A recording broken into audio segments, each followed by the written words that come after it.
উত্তর পূর্ব ভারতে ভারতীয় জনতা পার্টির প্রসারে যার অবদান অনস্বীকার্য সেই বরণে ব্যক্তিত্ব প্রাক্তন কেন্দ্রীয় প্রতিমন্ত্রী তথা প্রবীণ বিজেপি নেতা কবীন্দ্র পুরো কায়স্থ নেই। গত 7 জানুয়ারি তিনি ইহলোক ত্যাগ করেছেন। আজ আসামের শিলচরে তার বাসভবনে আয়োজিত শ্রদ্ধানুষ্ঠানে যোগ দিলেন বিজেপি রাজ্য সভাপতি তথা রাজ্যসভার সাংসদ রাজীব ভট্টাচার্য।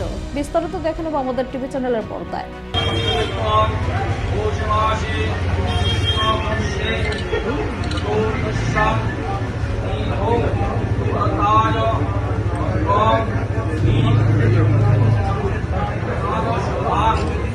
বিজেপির এই প্রতিষ্ঠাতা সদস্যের মৃত্যুতে উত্তর পূর্বাঞ্চলের রাজনৈতিক মহলে একটি বিশাল শূন্যতার সৃষ্টি হয়েছে। শ্রদ্ধানুষ্ঠানে পৌঁছে রাজীব ভট্টাচার্য প্রয়াত নেতার প্রতিকৃতিতে মাল্যদান করে এবং তার বিদেহী আত্মার চিরশান্তি কামনা করেন। তিনি স্মরণ করেন কবীন্দ্র পুরকাস্তের দীর্ঘ রাজনৈতিক লড়াই এবং দলের প্রতি তার একনিষ্ঠ ত্যাগের কথা। শিলচরের বাসভবনে উপস্থিত হয়ে রাজীব ভট্টাচার্য প্রয়াত নেতার পুত্র তথা তার রাজ্যসভার সহকর্মী ও প্রাক্তন সাংসদ কানত পুরকাস্তের সাথে দেখা করেন। শোকসন্তপ্ত পরিবারের সদস্যদের পাশে বসে তিনি গভীর সমবেদনা জ্ঞাপন করেন। শোকাতুর পরিবেশে রাজীব ভট্টাচার্য জানায় কবীন্দ্র পুরকাস্তের আদর্শ আগামী দিনের কর্মীদের পাথে হয়ে থাকবে। এদিনের এই শ্রদ্ধানুষ্ঠানে দলের অন্যান্য নেতৃত্ব স্থানীয় বিশিষ্টজনেরা উপস্থিত ছিলেন।